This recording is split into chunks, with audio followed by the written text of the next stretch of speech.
A lot of you know Matt Donnelly. So he's he won the researcher what do we call that one? Distinguished Researcher Distinguished of the Year 2017. Yeah, this past year's Distinguished Researcher Award at Montana Tech. And I think that's how he got on the agenda here to speak to us. Some of you guys have had him in classes, right? So Matt, professor of electrical engineering here at Tech. Prior to his appointment at Tech, he worked as an engineer, consultant in research, engineering, and construction.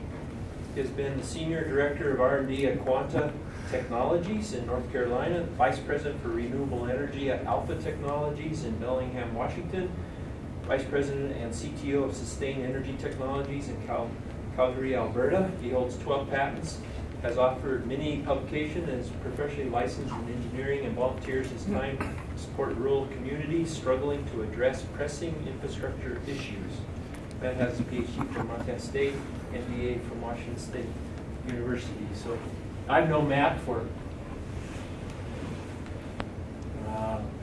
30 years almost now.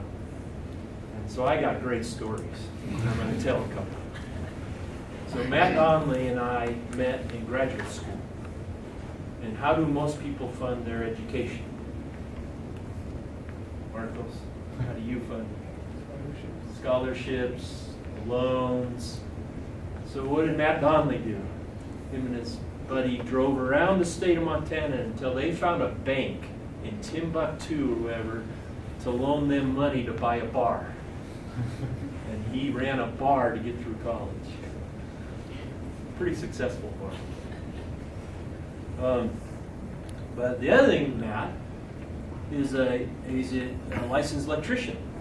He's the only guy I know who, practicing, has owned one of these. You didn't mention the company that you had, Donnelly, and what was that guy? Shannon Donnelly. And I still have a check because they used me to do some work, and I saved the check because I knew he was going to go bankrupt.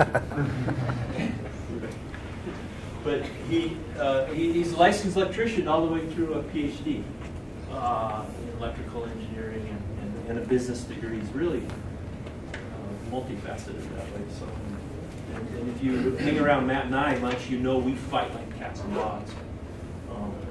But it's probably why we've been able to do a lot of projects, because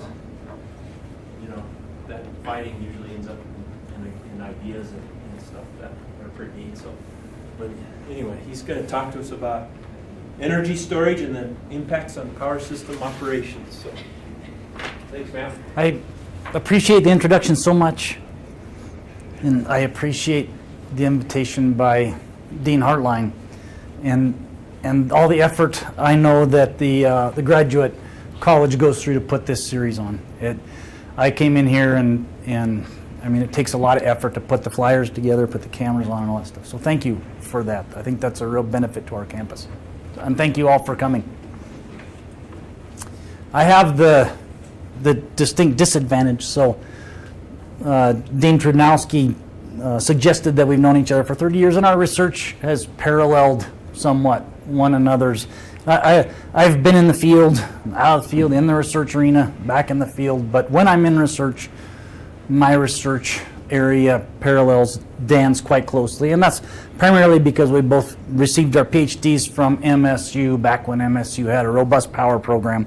So anyhow, I have the distinct disadvantage of being second, and it's completely 100% my fault, because when Dean Hartline said, when do you want to do your talk, I said, what's the latest possible date? And so Dan went ahead of me. Perhaps some of you were at his talk.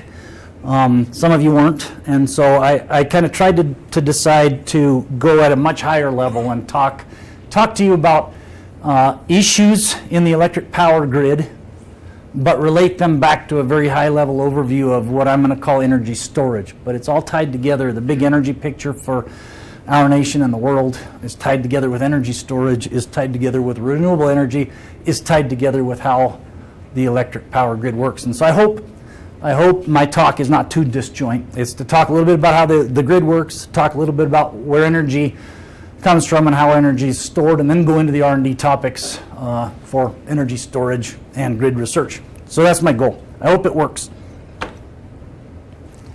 Oh, yeah.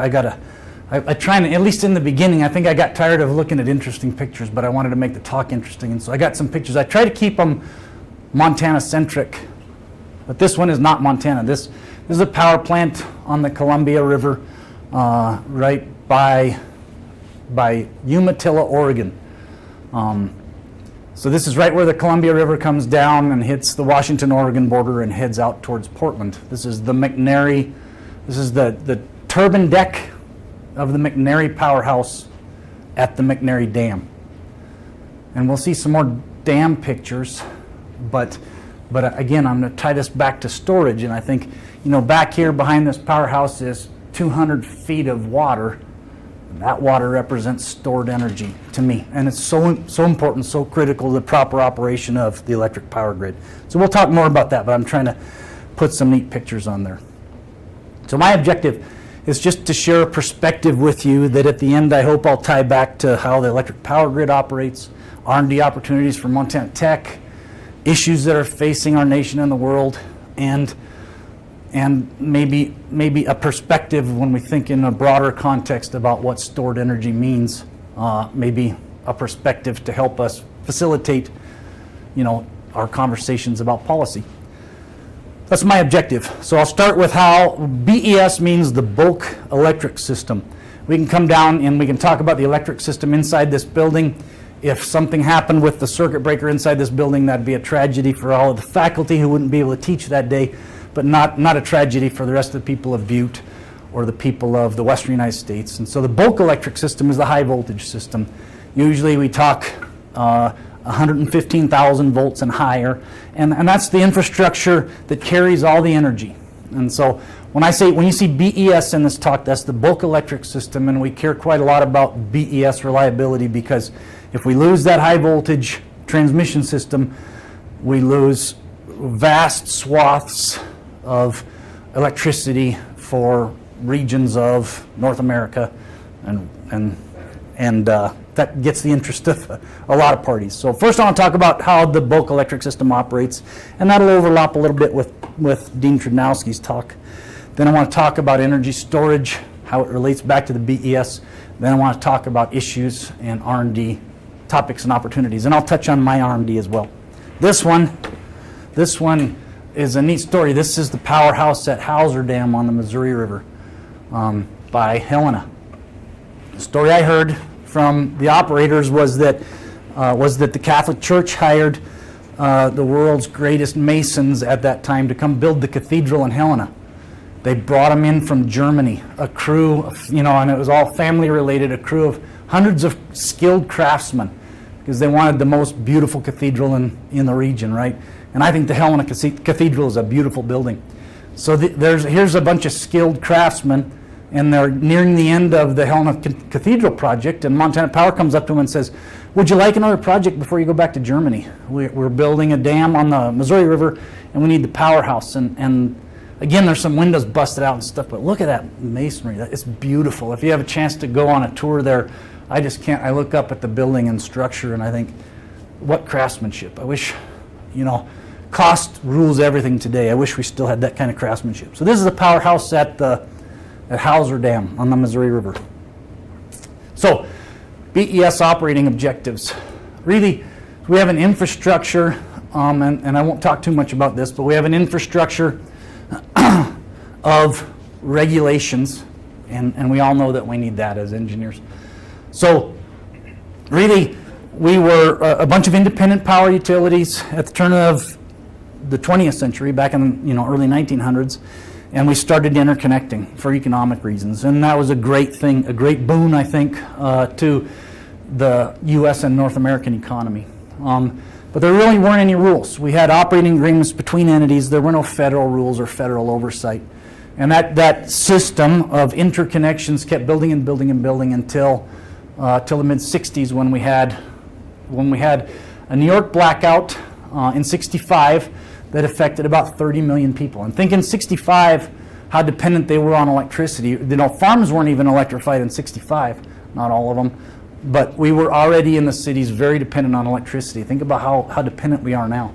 30 million people lost power, And then as a result of that, we, the industry, formed a kind of voluntary group called NERC. And at that time, it was all voluntary. The NERC established North America-wide rules on how to operate the bulk electric system so that we would avoid these kinds of disruptions. But it was all voluntary. If someone didn't obey the rules, it was kind of peer pressure. There weren't penalties or fines. NERC lacked the authority to levy fines that couldn't be challenged in court and all those things. So along we go, and we have some mishaps and all stuff, but nothing really major until 03. In 03, we had another New York blackout. This one stretched all the way up into the province of Quebec, all the way out into Ohio, blacked out New York City. That one affected 50 million people, cost billions of dollars in lost productivity. And at that time, Congress stepped up and said, we're not tolerating this anymore. And when Congress says that, as with some of the issues that we're facing today that receive a lot of press, Congress has to say, like, not just we're going to do something, but they have to craft, an intricate web of rules and regulations to make this happen. So what Congress said in the 2005 Energy Policy Act is, FERC, these orange entities, these are governments. These are governments that have the right to make laws and enforce laws. FERC is governmental entity, federal, political appointees. FERC gave NERC what they call backstop authority to levy fines. So if NERC says to Northwestern Energy, you didn't follow these rules, we're going to levy $1 million fine on you, Northwestern Energy can sue. But the legislation comes back to FERC. FERC is the backstop authority, and FERC's going to say, that fine sticks, you can't weasel out of it. So anyhow, that happened recently. That happened in 2005. We come down through here. So NERC establishes the rules. All the entities in the United States, Canada, and Mexico are all obligated to follow these rules. Just a little bit of difference in how the government hammer comes down on these authorities. So anyhow, I just wanted to tell you that there's a system here in the rules I'm talking about and studies that I'm talking about, and that correlates with my research. That's all backed up by layers and layers of rulemaking authority. Here's the turbines inside that Hauser Dam powerhouse that I showed that pretty picture of the brick structures out there. Of course, water's coming, from elevation in the dam, coming through the turbines. The turbines spin generators. Generators make electricity at approximately 20,000 volts, and then transformers right outside the powerhouse would boost that voltage up to transmission voltage, which are 115, 230,000 in this region. By the way, we're a relatively small room, so please interrupt me if you want to. I'm happy with that. Happy to get digressions. So again, with that last slide, I talked about, and I'll come to why we're talking about all this. I talk about the backstop authority and all those regulations. So that responsibility for bulk electric system reliability is doled down to different balancing authorities. Balancing authority is kind of the most granular entity that manages reliability of the bulk power grid. You can see in Montana we've got a few balancing authorities, but primarily Northwestern Energy is our main balancing authority that manage all the reliability rules for Western Montana. You can see here that, and this is interesting, and maybe many of you know this, especially if you heard Dan's talk, but you can see these little symbols here that are back-to-back DC converters. So we operate North America in 5 distinct interconnections, we call them. I can see a split coming down all these DC ties here. The Western United States operates as a synchronous AC grid, meaning that nominally all of our grids in North America are all 60 hertz, but that's a feedback, that's a control signal, that's a control variable at 60 hertz. We try to stay at 60 hertz, and all of our balancing authorities have an obligation to try and stay at 60 hertz, but there's massive amounts of controls. I liken it to a pilot who has a stick that controls, that controls the pitch of the airplane, and a throttle that controls the power of the airplane. We're really trying to control, each one of these balancing authorities is responsible for trying to control the grid to 60 hertz. It's never at 60 hertz. And these back-to-back DC ties Electrically, what it means is that I can have the grid in the west operating at, for example, 60.1 hertz, and the grid in the east operating at, for example, 59.9 hertz, and I can transfer energy through those two systems. Two AC generators that house our dam generator in Montana and some coal-fired power plant out here in Dakotas, those two are not electrically tied together, not synchronously tied together. In other words, I guess that's neither here nor there with respect to my speech about energy storage. But I can see that Texas here is isolated by all these DC ties.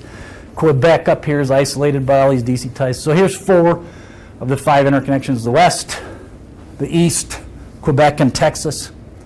Mexico has another separate grid.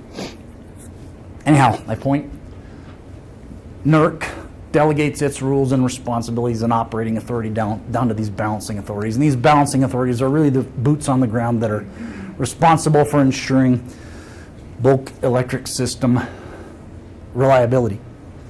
Okay, so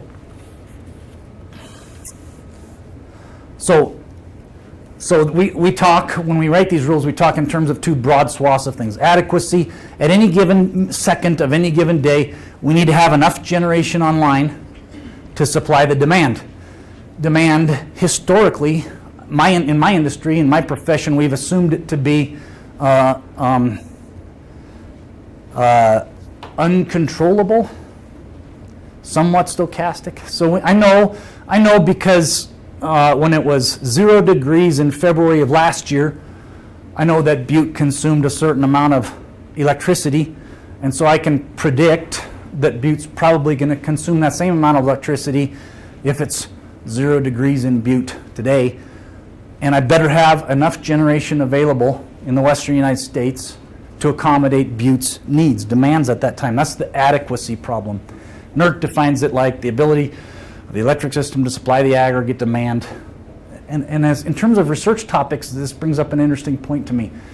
I think my field has kind of been stodgy for a couple of decades, but I feel that with new information systems, we can really break a hole in this demand piece and say my colleagues have always assumed demand to be something that we can't control. It's like demand in Butte is going to be 4,000 megawatts. That's a lot. There's going to be 400 megawatts on February 22nd. We have to supply 400 megawatts. But in the future, perhaps we can do more with demand to make this balancing equation equal. The fact is, and this is all about energy storage, right now I have to have the same amount of supply online at any given time as demand consuming. If there's an imbalance between supply and demand at any given time, frequency is going to start to change. And that's all about stored energy, as we'll learn in a couple of minutes. So this adequacy problem, we look decades ahead because it takes decades to plan new power plants and all those things.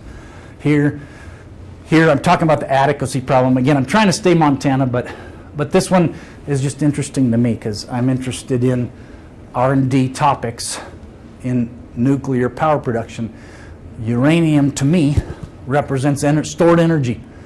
And I can take that stored energy and turn it into electricity if we want, or I can do other things with it. So this is just interesting. This is just anecdotal. Look at the nuclear power plants in the United States. It's interesting to me that there's only 3 in the West. I think that's because that's because we, the West, nuclear energy was being developed in the 60s and 70s like crazy. By the time it got to the early 70s, mid 70s, the West was starting to embrace it. And what had happened also during that time is that we had been electrifying rural America.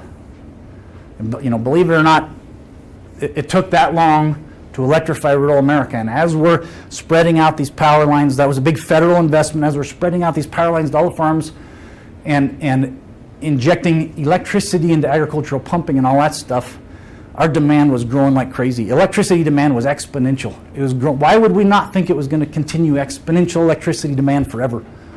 And so by the mid-60s, all of our planners were saying, man, this adequacy problem, we've got to build more power plants.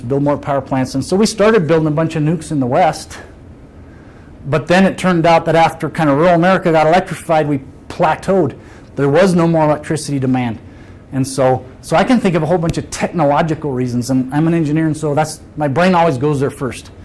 I can think of a whole bunch of technological reasons why there aren't many nukes in the West, but really, in my opinion, what really happened is we got it way wrong in terms of our expectation of electricity demand. If electricity demand had stayed the way it was going, we would have nukes all over the country. That would have been the only way we could supply the demand.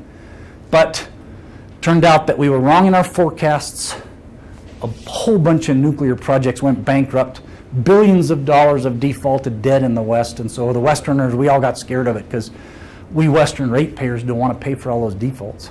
So in my opinion, that's what really happened. But just, that's all anecdotal. It's just, this map always interests me. Why no nukes in the West? Okay, so I talked about adequacy. Here's reliability. Reliability, adequacy means like look 10 years ahead and make sure we've got an adequate balance of supply and demand. Reliability is, look 10 minutes ahead and make sure that if any contingency happens on our power system, like this is kind of the what if scenarios to me. What if right now we lost the Mill Creek generating station at Anaconda?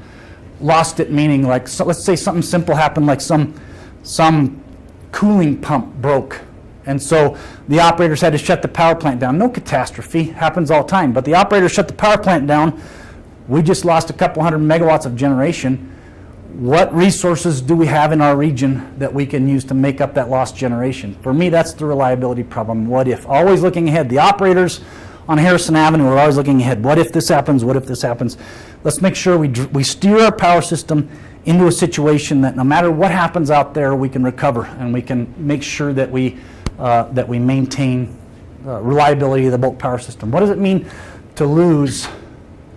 What does it mean to have poor reliability? Here's the only slide I stole from my colleague because I didn't want to repeat too much of his speech. But since we're talking about the bulk electric system in terms of stored energy, think of this. This is like all of the generators in the western United States. That's kind of the synchronous grid part. And this is, pretend this is like little tiny coal strip out here in Montana. So all of the generators in the western United States, and I'm saying western United States because remember I said the western U.S. is a synchronous AC interconnection. This represents a whole lot of stored energy to me in a very short time frame, and that's what I'm going to talk about. This is a short time frame, let me 20 seconds. In the short time frame, all this stored energy here is represented in the inertias of the rotating masses of steel. We'll talk more about this. And in that big gigantic column of water behind the dam, that's stored energy to me. So what happens if I trip this line? This is my colleague's example. If I trip this line electrically, and I'm not going to go through these equations, electrically what happened is instantaneously the power, megawatts out of my coal strip generator instantaneously changed. Coal strip was delivering 200 megawatts. Now coal strip's delivering 150 megawatts instantaneously. Now, there's still 200 megawatts of steam going to coal strip's turbine. So eventually, coal strip, I'm going to get back to 200 megawatts. So I was pushing 200 megawatts over two lines. Ultimately, I'm going to push 200 megawatts over one line. But in the interim here, I just kind of like, it's like ringing a bell. Boom, I just crank the bell, I just hit it hard, and instantaneously this generator is going to change its output. It's going to ring, and it's going to recover to its original output. But in some cases, if this generator were delivering 400 megawatts, there's just not enough capacity, and the stability problem, that's the green line, the stability problem becomes too acute for that generator to recover. And so if this generator were delivering 400 megawatts over the same lines and I lost one line, like due to a lightning strike or something, then this generator is going to go transient unstable. Professor Trudnowski talked about that, and that's this green line. That's a transient, and that's a reliability issue that we study all the time. So we ask ourselves, how much can we load the 500,000 volt transmission line that spans Montana, runs all the way from Coal Strip, all the way across, we pass under it when we go to Helena, runs all the way to the Taft substation and out to the Spokane area. twin transmission lines, two 500 kV transmission lines. We ask ourselves all the time whether coal strip can stay stable under this operating condition or that operating condition. If we lose one line, what can we do? That's the reliability question, and I'm coming to my part of the research is how we run the simulations that delivered this kind of result. A big differential algebra, big sets of differential algebraic equations. So, okay. I kind of talked about adequacy. I talked about studies being 10 years long. The modeling tools we use, which I'm coming to the research topic, are kind of technical and econometric models. Technical meaning tens of thousands of nonlinear equations, have to solve those, and then with that solution, I run it through econometric optimization routines. And so what I'm trying to do is to say, I need to meet this balance of supply and demand at all times. I need to do it in a cost-effective manner. So the modeling tools, which are part of the research topic that I'm going to get to, are big, gigantic nonlinear equation solvers and optimization tools. Down here in kind of the midterm when we're talking more about reliability, and in the Professor Trudnowski's talk, we're dealing more with differential algebraic equations. And we care about economics down here, but we care about reliability more. And so most of our models here are just straight technical engineering models. And we think about economics on kind of the hourly and longer schedule, and we think about reliability on the seconds and minutes schedule. So these are large sets of differential algebraic equations, something on the order of 250,000, something like that. So I want to talk about study horizons. This is an energy storage talk, so ultimately I'm going to be talking about how I store energy in the long term and how I store energy in the short term, and what the different technologies that are available to me. And you can see where this is going, I think. We all care a lot about renewable energy. One of the issues, impacts that renewable energy has on grid operation is that renewable energy doesn't have good short-term storage capability. It doesn't have really any good short-term or long-term storage capability. So how do we deal with that? We got to operate the grid differently. Are we okay? So I'm thinking I always ask myself, I'm excited. I talk myself till I'm out of breath, and I always wonder whether I'm boring you to tears or not. So the second part here. So I talked a little bit about the bulk electric system and what we care about at a high level. Now I'm going to talk about just energy, where energy comes from. Then I go into energy storage, and then R&D topics. And so this comes from a government agency, the Energy Information Agency, part of the Department of Energy. I love this slide. Here comes energy into the United States. This is just U.S., not North America anymore. Here comes consumption or energy use, and you can see here that we consume about 100 quads units. The units of energy are interesting. For this analysis, we're using BTU, which is a thermodynamics term. In electrical engineering, we use the kilowatt hour. That's energy. In mining, they use ton of coal or barrel of oil. All of those things are all directly relatable. They're just scaling factors between all those things. A BTU, a calorie, nutritionists use calorie. Calorie, BTU, ton of coal, barrel of oil, kilowatt hour. Those are all equivalents in energy. That's always interesting to me how we engineers, we use the units that are convenient for us to use in our everyday dialogue. So I don't want to talk about quadrillion BTUs of coal. I just say I mined 40 tons of coal today, and that's equatable to amount of energy. Okay, so let's look at this thing from my electrical perspective. Coal is one of our sources of energy in the United States. 100% of coal, essentially 100% of coal, goes to generating electricity. You don't see electricity on this slide anywhere. Nuclear, 100% of nuclear goes to generating electricity. Petroleum, that's domestically produced crude oil plus oil imports. Those two things, you know where they go. They go right down into our cars and trains, transportation, and airplanes. Almost no oil, crude oil and petroleum imports, almost no oil goes to making electricity, but some does. We'll see that in a second.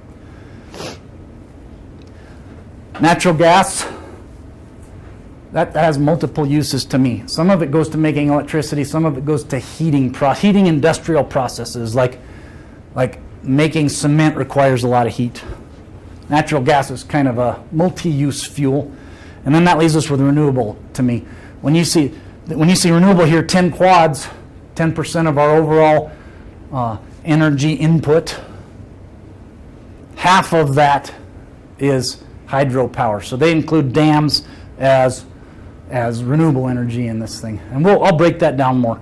About half the renewable energy is going to making electricity. About half the renewable is biomass, things that people are burning that are going into industrial process heat. I love this slide. See if I've made any more notes about it. Nope. So I'm going to drill down. The next 3 slides I'll go through quickly. I'm just going to drill down in a couple of sections. And again, this is just an anecdotal, not real core to the research topic. And electricity, I already said, doesn't show up on that map. Electricity, in my opinion, like hydrogen and like a lot of other things, it's not a source of energy for the United States. It's not a use of energy. These light bulbs, these light bulbs are generating light for me. Photons is my use. Light is my use. Electricity isn't really useful for anything. I use electricity for heat. I use electricity for lighting. I use electricity for moving materials like in conveyor belts. But those are my uses. The conveyor belt use is an industrial process use, moving materials. Electricity is just the medium. I can see it's just a transport medium. Here's coal, that's energy. I burn coal and make electricity. Then I have to here's my picture of delivering coal somewhere. So I'm delivering energy on this time. Energy's riding over the rails right here. And I make electricity. Electricity has to be delivered as well. Electricity gets delivered over the wires, finally to the end use. So electricity is really, really difficult to store. I said it can't directly be stored. We'll see a couple of technologies, and Professor Morrison might argue with me. I say we can store magnetic flux and we can store charge, but I don't know. When I was writing this slide, I thought maybe I don't even know the definition of electricity, but maybe my electrical engineering colleagues will take issue with that. So, like I say, a couple more slides on just trivial facts. I know everyone's interested in renewable energy right now. Here's a slide on renewable energy. This from wind and above, this is all used for making electricity, right? So about, what is this? 5 quads. 5 quads out of our 100 quads of national energy consumption. And down here, and this isn't specifically true, but ethanol goes into transportation, biodiesel goes into transformation. Some of the biomass stuff is used for process heat. But there's some biomass goes to electricity. But really, of the 10 quads of renewable energy, 5 quads goes to making electricity. And of that 5 quads, 2.5 is damming up the rivers. And the Energy Information Institute also talks about CO2. And I care about CO2 just like I know all of you do. If we look at raw numbers, we'll see here, this column over here is CO2 related to petroleum. This column is CO2 related to natural gas, related to coal. This column over here is total CO2 emitted by the United States. I can see, like, by about 1970, by about 1990, I'm sorry, by about 1990, I hit 5,000 metric tons of CO2 emissions. And after 1990, many of you can argue, I like talking religion and politics, but I know the perils. So, per year? Yes, per year, metric tons per year. Total CO2 emissions, not just for electricity, total CO2 emissions, metric tons per year. 5,000 metric tons per year, that seems too low. There are million metric tons. Million. 5,000 million metric tons. 5,000 of the units they're using on the. I'm sorry. So, But my point isn't absolute quantities. My point is trends. I see the trends, and these are just hard numbers. I see the trends as we've pretty much leveled off since '90, and I'm proud of that.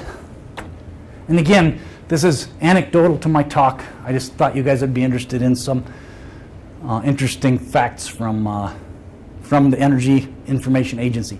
I can see, CO2 emissions from coal going down, CO2 emissions from natural gas going up. Hey, that's understandable because we have cheap natural gas and it's displacing coal. We hear that in the news all the time. So you guys want to poke at me at all? Like I say, feel free to poke at me. I hope I'm not saying anything controversial yet. I'm just trying to show charts. Okay.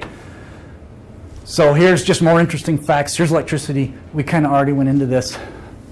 Coal, natural gas, nuclear, and renewable go into making electricity. We see this giant conversion loss. When I run coal through a power plant, a giant proportion of the energy goes up the stack in heat.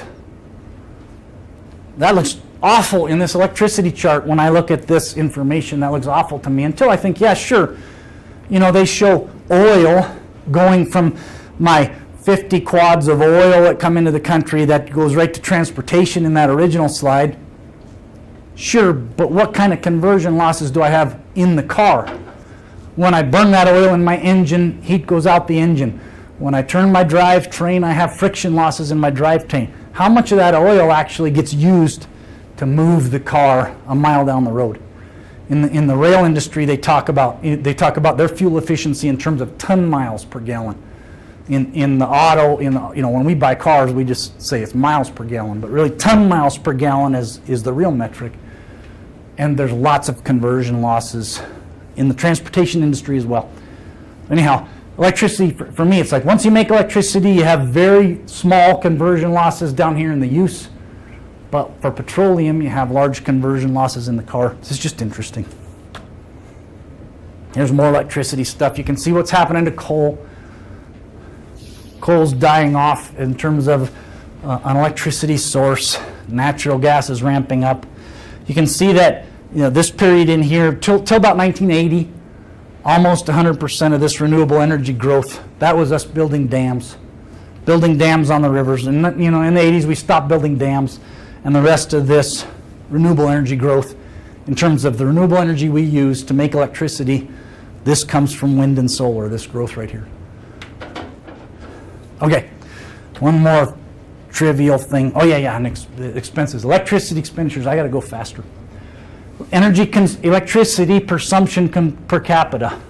Primary energy consumption.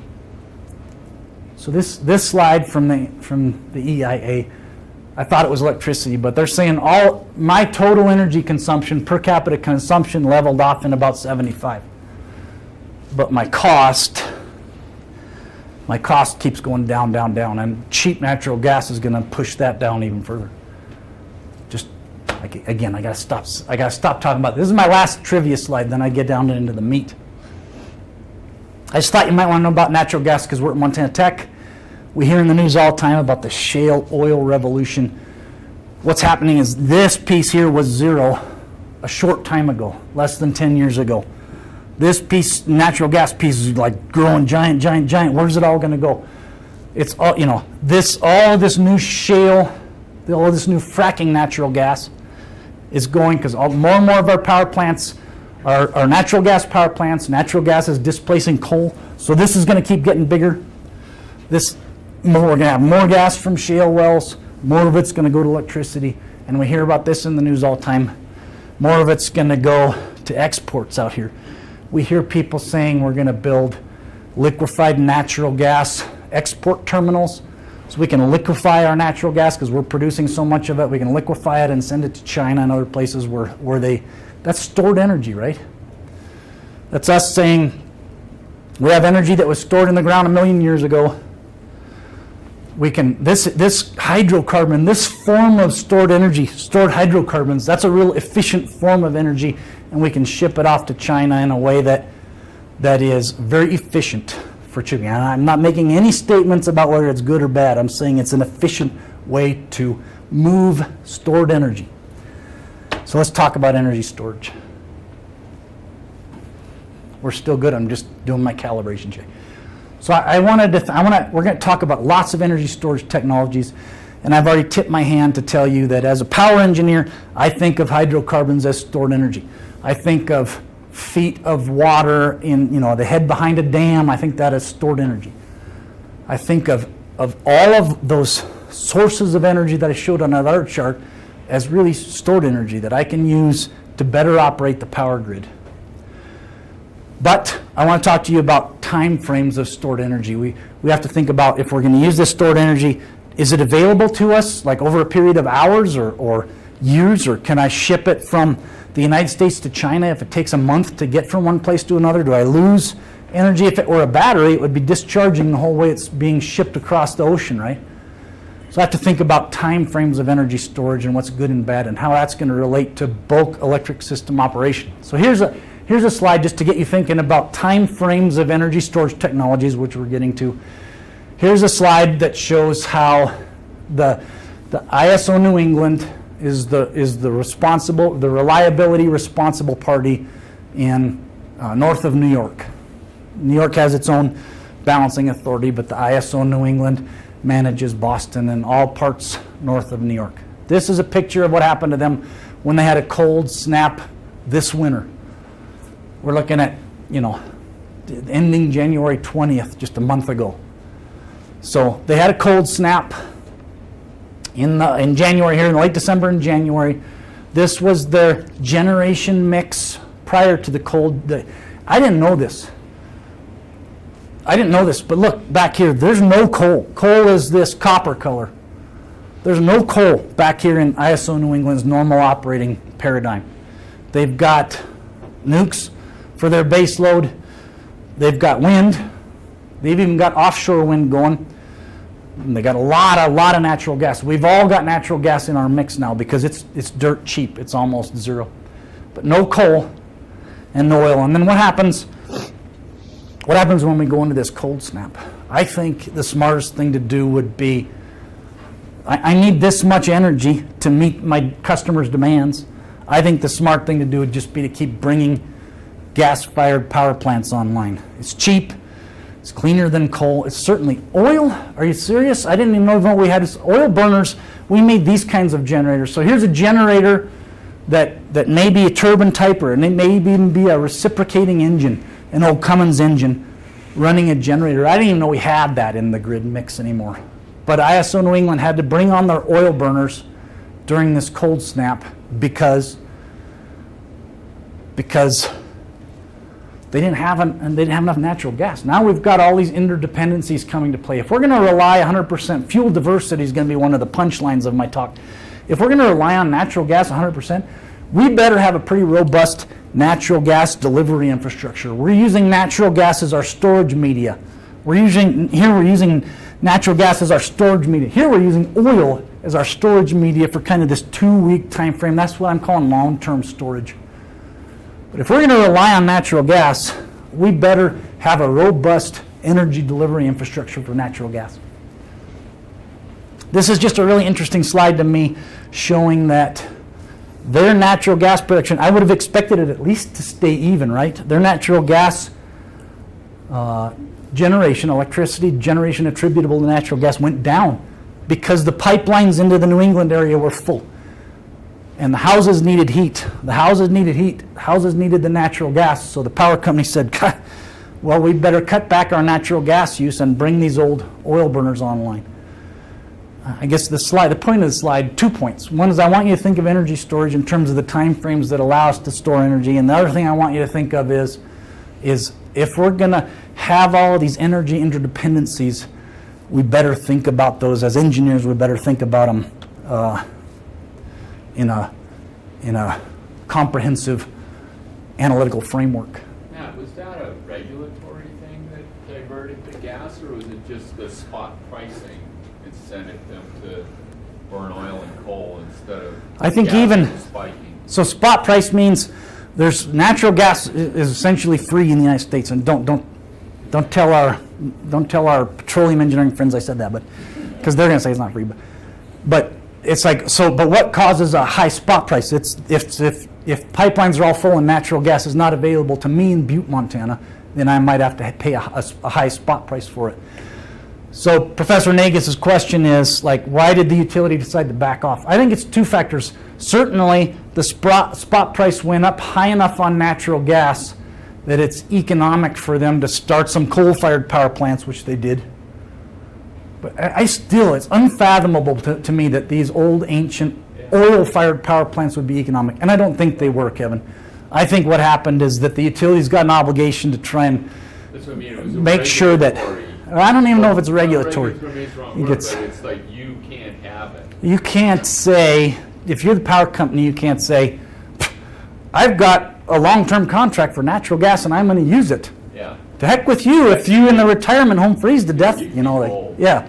So I think it's part that the spot price went up high enough where it was economically feasible to burn coal, and then beyond that, it's like, we're not going to turn off the heat to the retiree's home. And so we have assets that we can bring on. They're expensive. We're going to do it because we don't want that bad PR. My understanding is Missoula, University of Montana, they have a natural gas-fired boilers, but then they also have a diesel boiler that they bring online. And the utility company will call them and say, hey, we will give you X amount of discount if you stop using your natural gas for a week. That's true. When I was at MSU, they had the same situation, except they had propane as the backup, and their facilities people, you know, secretly sold all the propane off. So when Montana Power called on them and said, run your propane generators, they said, we don't have any propane. That was a big deal. But, okay, I see that I got to speed up. I'm sorry. I enjoy gabbing with you, and I want to get to the end where you can yell back at me. So I'm gonna speed up. Here's a turbine section at Grand Coulee Dam. When I talk about stored energy, I'm going to talk about inertias. And in the slide that Dan showed up that had the oscillation, this thing spins at 90 RPM. It makes one complete revolution in less than a second. This is tons and tons of spinning steel. You think you can slow that thing down? This thing's spinning at the electrical equivalent of 60 hertz. You think you can slow that thing down instantaneously? That inertia represents stored energy. But it's stored energy in the short time frame, in 10 to 30 seconds. This thing, if this thing is called upon to instantaneously deliver more megawatts, but the water column has stayed the same, in other words, there's no more energy delivered to the turbine, but there's more energy going out the electrical side, then this thing's going to slow down. It's going to exchange its inertial energy. It's going to exchange its stored energy in the form of inertia. It's going to exchange it over to electric energy. Anytime there's an imbalance between supply and demand, even on the turbine level, we're going to see stored energy come into play. We talk in terms of bulk electric system reliability. We talk in these periods, and look at the time scale here. 30 seconds here, and then I cut the section, and I'm out here to a half hour now. If something happens in the power grid, and I describe something happening like the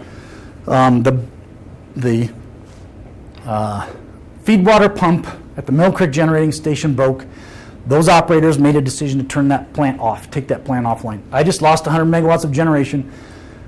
My demand didn't change. I still have the same demand, so I have a deficit. I have a generation deficit of 100 megawatts. The stored energy represented by these rotating inertias, the stored energy is going to deliver that extra 100 megawatts. But the whole system is going to be slowing down. The system used to be running at 60 hertz. The system's now going to be running at 59.9. And if I don't do something to deliver more primary energy to all of these turbines, frequency is just going to keep declining down to zero. But I do. I let more water into the turbines. I start opening my gates. I have control systems that actuate here. When it sees frequency declining, let more water into the turbines, deliver more primary energy to these turbines. So in this phase right here, in this arresting period, I'm relying on the stored energy inherent in the inertias of all the tens of thousands of generators in the synchronous interconnection. Here, I'm relying on control systems that let more primary, burn more coal, send more water to the turbines, burn more natural gas. I'm relying on all those things to make me recover here.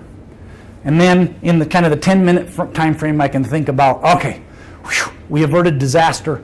Now let's think about economics, and let's redispatch all of our generation. That's the recovery period here. Let's redispatch. Maybe we had to bring some oil-fired power plants on in this period.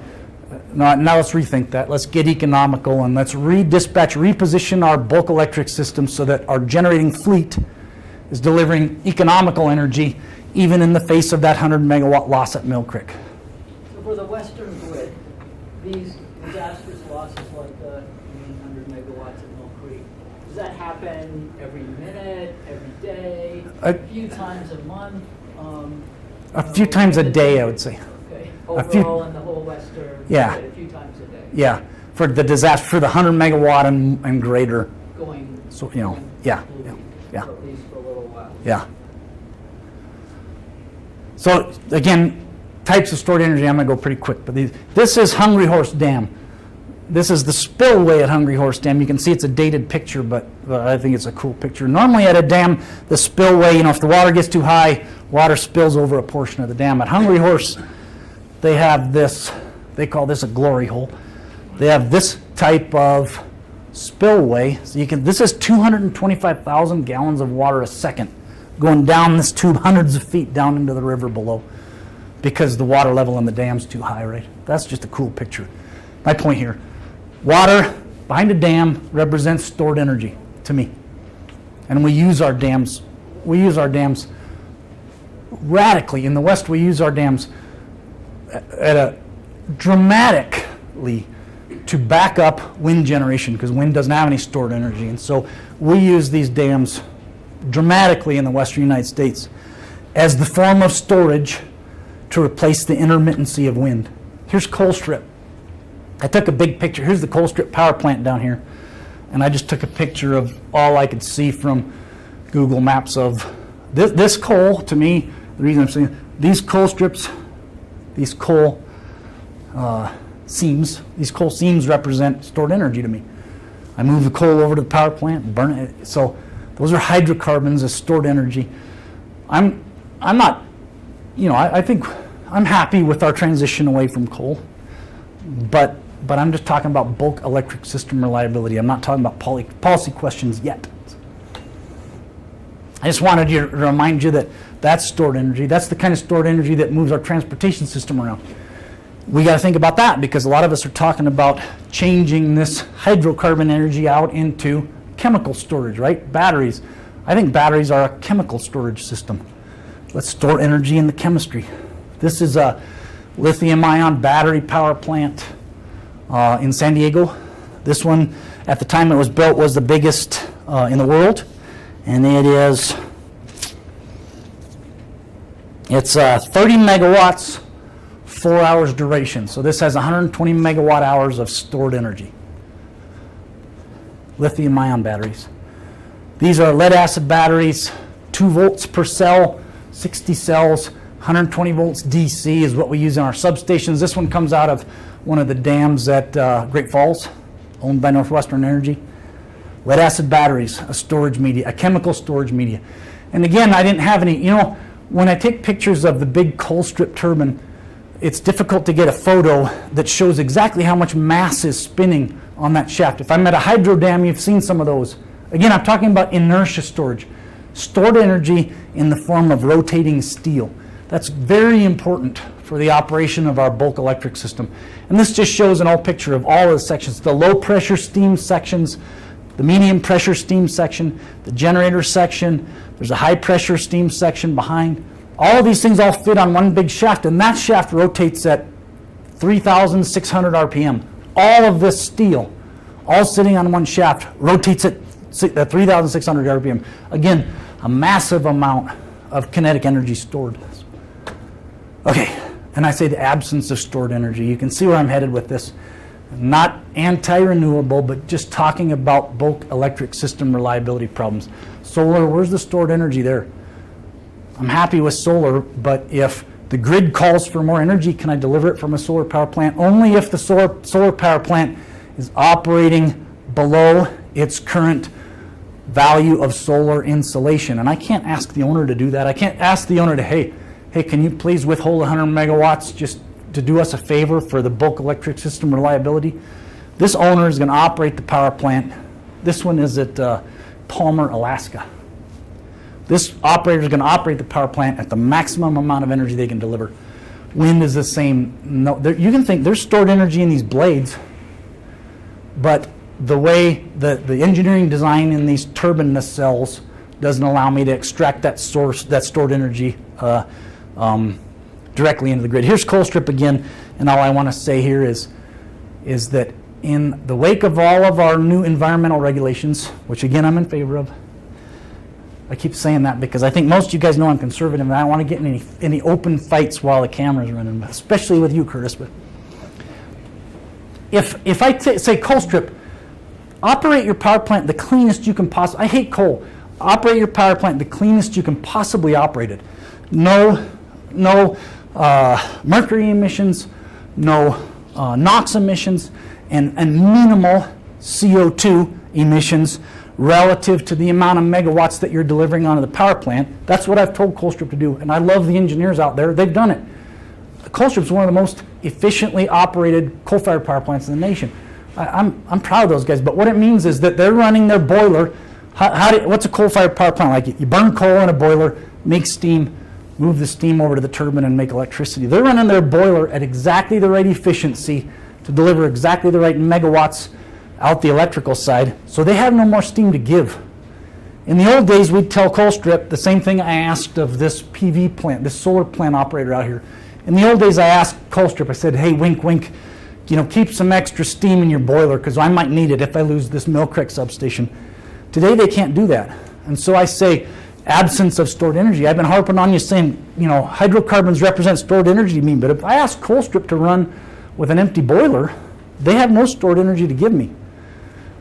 All of these things tie into all of our issues on the bulk electric system. So one of the biggest issues we're facing right now is this decline in frequency response since the mid-90s. This is because of environmental regulations on our coal-fired power plants are making them do a better job. They're burning more efficiently, but they have less reserve. They have less stored energy to give me. I'm bringing on more and more renewable energy, and so I can see that the slide I showed you that showed the system operating at 60 hertz, and then when an issue happens, frequency declines and then frequency recovers. This chart shows you the inverse of that, in megawatts per tenths of a hertz. So this shows you that if we lose 3,500 megawatts, we're going to decline 1/10 of a hertz. We're going to go from 60 hertz to 59.9 if we lose 3,500 megawatts back in 94. Today, if we lose 2,200 megawatts, we're going to go from 60 hertz steady state down to 59.9 before we recover.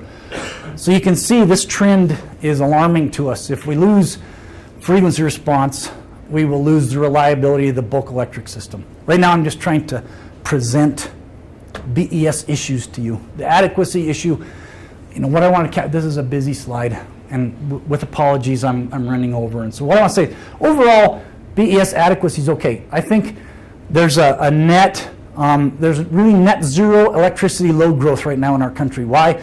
Because we're doing a great job with lighting efficiency. So even though we have a little bit of growth in our country, that growth is offset by efficiency gains. And so we really have a net zero electricity load growth. And so our adequacy picture in the long term looks good. We don't need to build massive new generation projects. But these interdependencies are getting critical. Let me just point out two things. This big massive one, this shows for the ISO New England, I believe, this shows what their biggest fears are.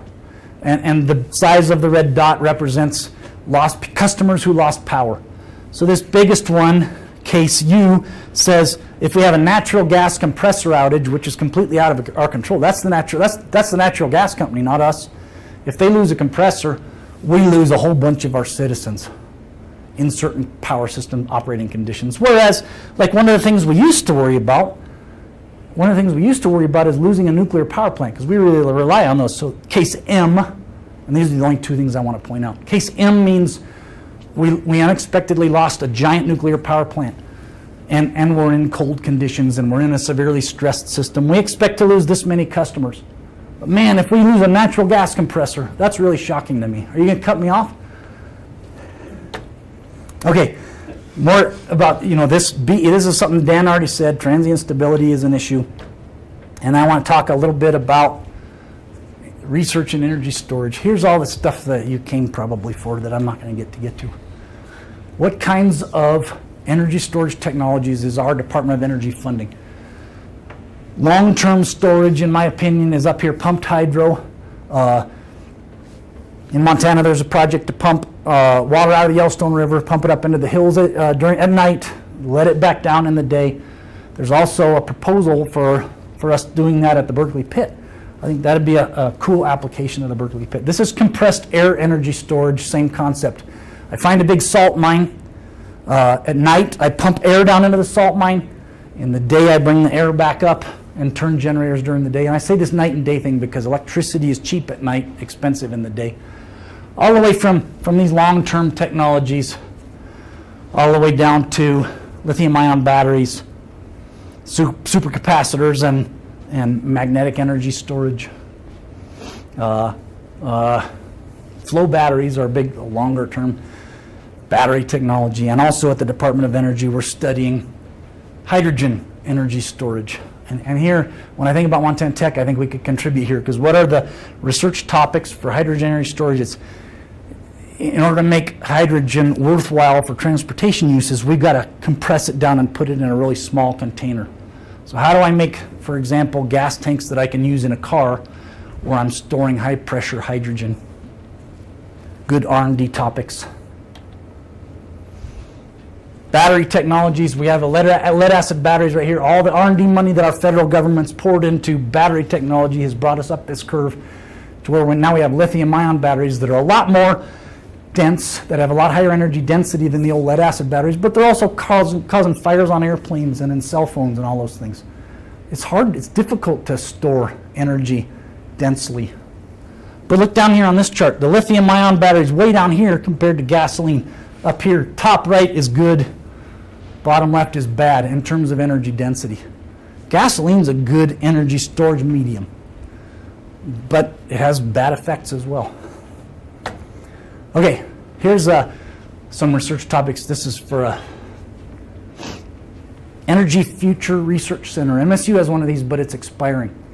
I'm hoping somebody here at Tech might take this up. These are things that Tech could be good at. Maybe we could become an Energy Future Research Center with DOE funding. Quantum materials is one of their big topics, and catalysis science is one of their big topics. Those are both in our wheelhouse. I would love to work with somebody on putting a proposal together for something like that.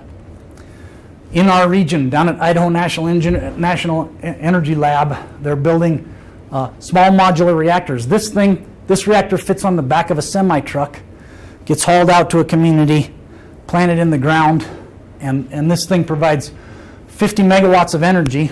And I'm showing you on this chart of good energy density versus bad. Uranium has 5 orders of magnitude greater energy density than gasoline. Uranium is that's why they use it on submarines, right? Really, really dense energy storage media. Okay, and here's what I'm doing. Let me go to the next slide, and I apologize for blowing the talk. For going over, I mean, not blowing the talk. So these power flow solvers, when I talked about the long-term time frame, we solve a system of something like 60,000 nonlinear equations to understand the balance of electricity, supply and demand, in the bulk electric system at any given time. That's our long-term study tool. And we couple this with economic study tools. In the short term, 30-second time frame, we have a transient stability solver. This is like 250,000 differential equations, right, coupled with some algebraic equations. And I run a time domain simulation like Trudnowski did in his talk. There's a need now with the advent, because of everything I showed you about storage, there's a need now for a power engineering analysis tool that spans the gap here. Something that can simulate from 0 seconds to 30 minutes without having to make a transition between this set of engineering tools, which we power engineers are well accustomed to, and this set of engineering tools. So for me, the models in there, the models are unavailable today. The study tool and the makeup of the equation solvers that would do this kind of a time domain simulation, those are unavailable today to power engineers, but they're needed because of that issue that I talked to you about, frequency response. Everyone in our industry is worried about, what happens if no one supplies? What happens if we lose Mill Creek 100 megawatts? And I said, someone in the interconnection's got to deliver that 100 megawatts and make it up.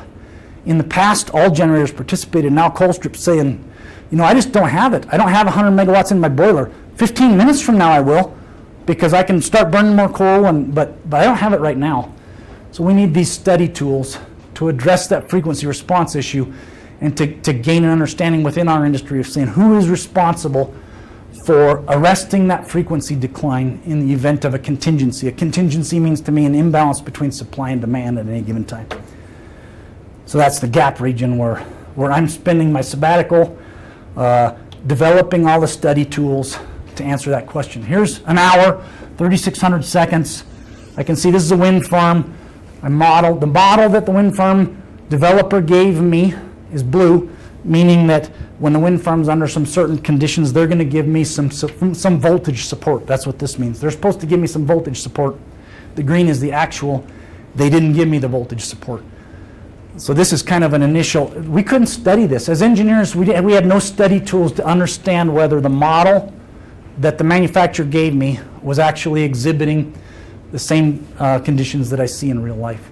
So it's kind of the outcome of my sabbatical research. I organized my talks so that this is my last slide. I organized my talks so that I couldn't talk to you very much about my sabbatical work. So I say, here's one that you guys might. I say, look, despite all the rhetoric, I know there's been a lot of rhetoric. Despite all the rhetoric, most recent, since the oil crisis in the 70s, most of our administrations have just kind of mirrored Obama's strategy. Look, all the solar incentives came into play, and the Million Solar Roofs program started in Clinton, and Bush extended it. So it's bipartisan. Kind of everybody in our administration agrees. We have no critical need right now like we did back in the 60s. Like, let's put all our money in nuclear. Nuclear is the future. We have no critical need like that. We all know we want to reduce CO2 emissions, so renewables play an important role. Coal still plays an important role, but let's make cleaner coal. So I think this is a true statement, but I would love to have you argue with me at lunch someday. No. Doug, I'm laughing because I like arguing with you. Anyhow, feels appropriate to me. Fuel diversity deserves more attention. I'm afraid that we're moving too much to natural gas, and I'm afraid that presents a risk to our economy and to our country. So I think fuel diversity deserves attention. I hope we keep I hope we still keep funding nuclear research. I hope we still keep funding clean coal and renewables.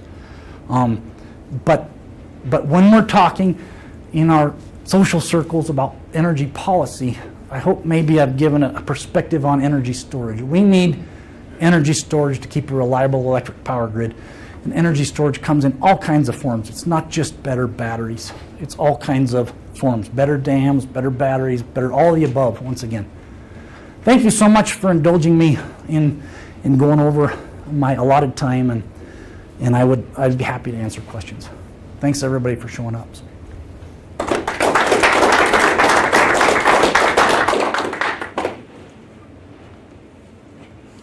Yes.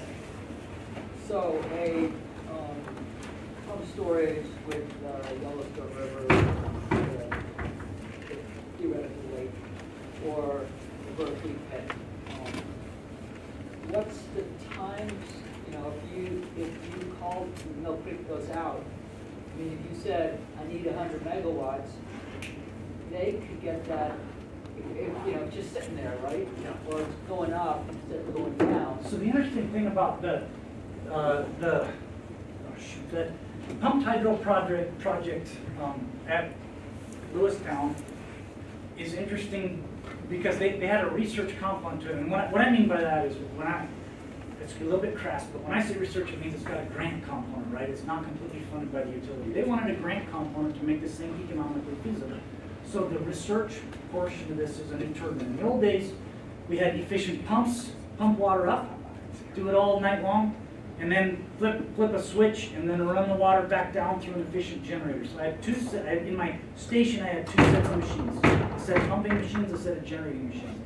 The novel design for that particular pumped hydro project is a turbine that has both a pump on the top and a generator on the bottom, and so the thing keeps spinning the same direction. So they claim they can get reversal. They claim they can pump 50 megawatts and reverse to delivering 50 watts of generation. They claim they can do that within 30 seconds. And that's the research component of that project. And it's really cool and exciting for people in my industry to be thinking about that. That now is available to me as a short-term storage resource. So, and if they are in the process of pumping, you basically have 30 megawatts into the system. Right. And you switch it. If Right. It's sitting It's a there, net 80 if it's- megawatt, yeah. Or if it's just sitting there, Right. then you just get the stuff, the Right. going down stuff. Right. The half Right. of the difference. Right. So the research component of that project is all mechanical engineering. It's how to design a turbine that spins one direction and can both pump for 1 second and then receive water for the next second, right? But the time that happens in is less than a minute. I Right. mean, just Yes. say that's the Yes. word. So that's a huge asset for the time scales that are harder to manage when you Right. have the, but then how long does it last? I mean, is it gonna take 30 minutes to dump out the lake? Is it gonna take, Sure. a day to dump out the lake? As with all, I think of dams and lakes. I think of those as batteries. Your battery, if you start with your battery 10% full, then you don't have much left to give. But if you start with your battery 100% full, then you've got a lot left to give. So, yeah. I have a question about your storage of energy involve the conversion to and then come back. So which one is the most efficient way? We are not got 100% back. So which way? Is We call that the round trip conversion efficiency. If I spend an hour pumping energy into a battery bank, that's chemical energy storage. What I'm doing is I'm converting water into sulfuric acid if I'm in a lead acid battery, right? So it's all chemical, and then bring all that stuff back out. That's the round trip conversion efficiency is pretty poor. It's something like 65%. I can get back out 65% of the energy I put in. With pumped hydro, those pumps and generators are very efficient, on the order of 98% each, and so the round trip efficiency is about 94% on pumped hydro. Much, much better than a battery. So one of the research topics that the DOE is interested in is improving the round trip efficiency of battery storage technologies. And so flow batteries, like these vanadium redox batteries, have a much better round trip efficiency than lithium-ion batteries. Lithium-ion batteries have a higher energy density, but have a poor round trip efficiency. So that's another issue about electric vehicles and all these things. Is if we dump them full of lithium-ion batteries, that's a lot of weight, and the car's got to carry that weight around wherever it goes, and the round trip efficiency is pretty poor. So maybe we got to burn coal. I'm not going to go there. So yes, the round trip efficiency for all of these different storage technologies is different. Pumped hydro is probably the best. Chemical storage, like battery technologies, is pretty poor, but we're pumping a lot of research dollars into it. The dams, I think of that as the round trip efficiency is really work. Evaporating water off the ocean, dumping the water on the top of the mountain, and filling up the lake.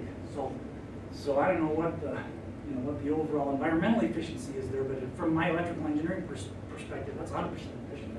Right. Yeah. So, Yes. So you hinted at this, but my refrigerator uses about a kilowatt hour a day. Mm-hmm. But if you shut it off for 5 minutes, I don't care. Makes no difference. So you hinted that you could actually control the load.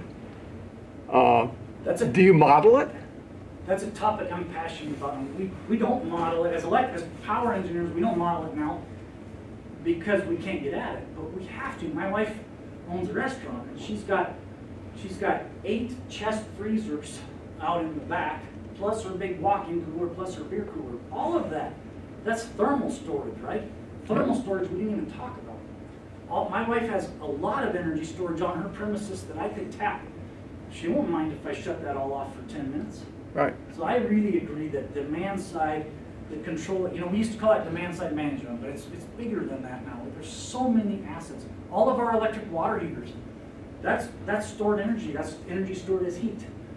Yes, we can use that stuff, and we really need to. That's the smart thing to do. And when I talk about my career in terms of what our Montana Tech students are going to go out into, I told you that my industry's been kind of stodgy. So for me, that's the real interesting and challenging engineering problems that our students are all going to tackle is how to do a better job with that demand side. Right now, we just ignore it. Yeah, Because we our have the industry is Internet all- of Things, so, you know, it's getting to the point where you could have very quick response from, Right. from the users. Right.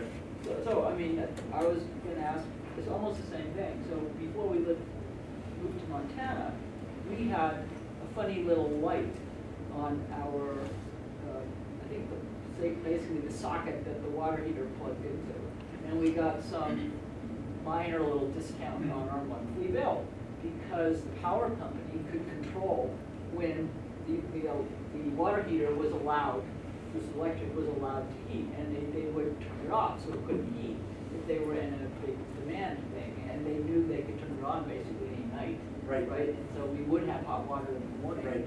And we would have hot water unless we happened to drain it exactly Right. the wrong time, we wouldn't even notice. So in our industry, we've had some pilot projects, and those hot water heater pilot projects were really successful. You could do it with the refrigerators too, Sure. I mean, Sure. but that's some infrastructure that Right. has to be built in, Right. but then the power company controls. Right. It just feels like in our industry, you know, so we've had those pilot projects and those were successful. A lot of those happened during stimulus grants of a decade ago, right, 2008, 2009. They were successful. It feels like our industry never embraced the economists and tried to figure out a way to monetize that. Because sure, if I get grant money, if I'm a utility and I get grant money, I can go out and instrument 1,000 water heaters out there, and it was a successful project. But what's the impetus, what's the economic impetus for me as a power company to keep doing that? The Public Service Commission doesn't want ratepayers to pay for that. And so, I don't know. And then on top of all that, the same thing about the demise of coal. Natural gas is almost free now. So how do we monetize that service? And that's a real good challenging question for us as well. It's the right thing to do. And the technology's there. Can I ask another last question? Okay. So in relation to that, with residential solar and then now the power walls becoming pretty popular, do you see utility companies being able to control that and if you get enough power walls in an area, you could offset your probably 100 megawatt, smaller losses, and that's 15 minutes of Maybe power. that's what we're going to have to do. So the power wall is a lithium-ion technology, and maybe that's what we're going to have to do. Is maybe the power company's too stodgy and they're not going to be able to do it. So maybe it's going to take Elon Musk saying, maybe the power company's not going to control 1,000 power walls. Maybe Elon Musk is going to stand up and say, I'm going to control those things, and I'm going to charge the utility for all the energy that I give them. Maybe it takes a private enterprise like that, some innovative. Well, I know some of them, like I used to live in Missouri, and Yeah. Kansas City Power and Light would control your thermostat. Right. Well, and they give you a discount for your rates. I mean, make that an incentive to Right. residents. Right. Most of those projects, I'm not sure if that program still exists in Missouri. Most of those pilot programs were grant funded. When the utility ran out of grants, they stopped the program. Yeah, Actually had one in Helena for a while, Yeah. and went away. Because there's a market. They're cool, but there's no market. They're not using the ones that they put in with the grant money, they're just not doing it at all. Is that just because they aren't big enough projects? So that, you can't not build another gas-fired plant because you have all these refrigerators that can get, or hot water heaters that can get shut off. So I told you that I love talking religion and politics, and most people don't. So we're treading into that territory. But one of my answers to your question is, what's the utility's incentive? What does Northwestern Energy do? How do they make money? Well, they go to the Public Service Commission and say, we got to build, $100 million more of generators. They don't go to the Public Service Commission and say, we want to implement a pilot program that's going to cost less than $100 million worth of new power plants. And I'm being unfair. I'm being unfair, but I am saying, not pointing fingers at any single entity, but I'm saying that our system that's been enacted over the past 100 years, where we have public service commissions regulate monopolies, the phone company, the power company, that system of bureaucracy is embedded now for 100 years, It's embedded and it's really tough to break that. So I think the power company can't act alone. They got to go to the Public Service Commission and say, we want to do this and we think it's a good idea. Public Service Commission has to be able to embrace that somehow. They have to have some model. And Montana's a classic tale, isn't it? Because we, Montanans, we podunk Montanans, we embraced all this utility deregulation, and our power company got in the communications business and went bankrupt over it. That cost all of us Montanans an exorbitant amount of money because our Public Service Commission kind of got out in front of national norms. So I think our Public Service Commission is frightened. Gosh, I shouldn't say this stuff on camera, but I'm being I'm not pointing fingers at anyone. I'm being really kind about human nature. I think that we need to talk to our policymakers and try and help people understand the engineering aspects. That's why I love being at Montana Tech. It's about understanding the technology options and applying those logically. Okay. If you have more questions, Matt's office is Main 206B. It's usually only here Thursdays. He's on When he and I were both working at the Pacific Northwest Lab, we had a hiring decision to make, and we looked at all candidates and we both agreed that this is the candidate that we wanted to bring in. We were both on the hiring committee. We get into the meeting, and Dan had a bad day or something, and I spoke first, and I said Can something you like turn that. off, this is part 5. This is